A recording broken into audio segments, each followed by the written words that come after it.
the previous lesson, we saw the risks to confidentiality and privacy which can arise from the pervasiveness of AI technologies. In this lesson, we will see how the use of machines is not necessarily a guarantee of impartiality. In fact, we often have the perception that such systems are completely neutral with respect to the decisions we delegate to them. A machine seems to us completely free of prejudice when it makes its own decisions.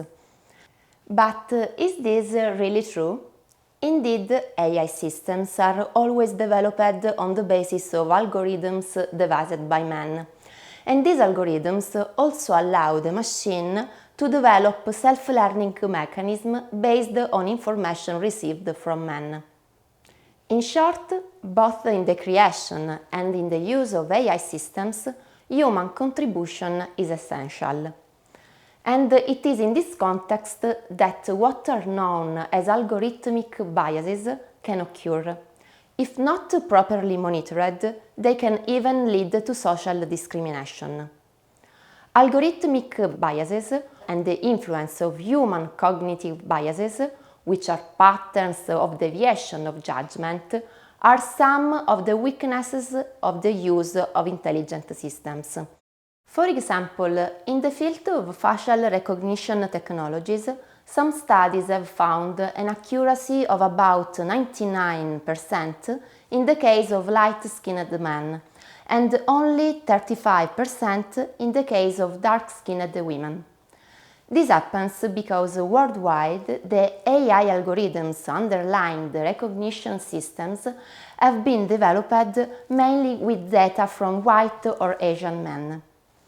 In this respect, the approach based on privacy by design, which we will also talk about in the next lesson, in the development of intelligent technologies, becomes fundamental to reduce as much as possible the risk that the system, called upon to provide answers to certain questions, make use of potentially discriminatory parameters, as could be, for example, sex, race, religion, membership of political or trade union parties, state of health, and so on. But the algorithm, as well as being conditioned by man, can in turn condition him. It can affect the opinion of the individuals who are exposed to it, thus causing cognitive biases also for users. In this sense, think of the case of Cambridge Analytica, which made a lot of headlines. A political consulting firm that exploited the personal data in its possession to influence the electoral choices of the data subjects concerned. These are situations of which the citizens are often not immediately aware. Try to think of the so-called fake news. In this sector, if it's true that artificial intelligence can be a valid tool to prevent their diffusion, it is equally true that, on the contrary, AI systems could be their vehicle. In fact, AI systems are designed in such a way as to profile their users, selecting the information to be proposed to them and potentially influence their choices, including political ones. And this selection could be independent of the truth of the news, but aimed only at associating the latter with the user's preferences. This is the so-called filter bubble. The users receive only a restricted circle of news and information, those closest to their preferences.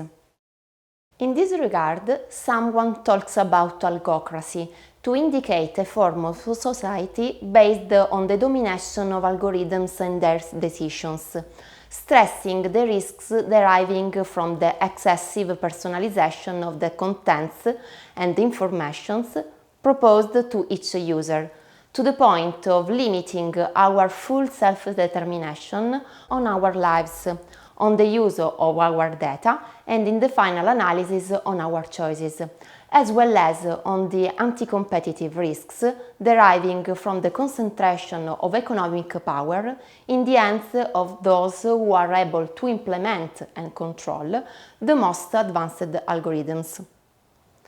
One of the most obvious dangers of algocracy is what is referred to as mass surveillance, which can be expressed not only in the monitoring of the movement, but also of people's behavior. An emblematic case is that of China, which has instituted a social credit system aimed at rewarding the most virtuous citizens with calculation mechanisms, for example, because they have never had problems with the law, have no debts, and so on. In these cases, although a system may appear on the one hand suitable to favor the virtuous behavior of citizens, on the other hand it can turn out to be a system capable of creating an unfair inequality of treatment between citizens. Moreover, in such a context, the quid pro quo in terms of privacy would be even more serious for citizens, since the state risks becoming, from the entity that protects them from abuses relating to the processing of their data, the entity that controls such data and determines its own policies on the basis of them.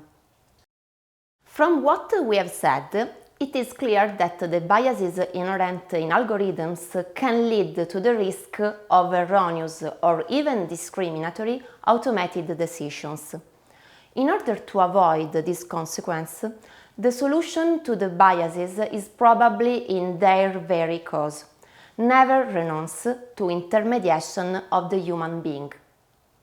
This intermediation, however, must take place at least two levels. At the legislative level, by laying down rules capable of really protecting individuals and providing a safeguard for their fundamental rights and freedoms.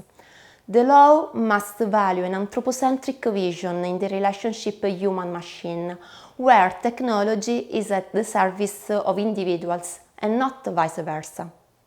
At the operational level, imposing the constant supervision of the human being with respect to the decisions of AI systems, in order to verify that they comply with the shared ethical and legal principles. In this regard, in the next lesson, we will talk about measures to design and develop intelligent systems compliant with the GDPR regulation.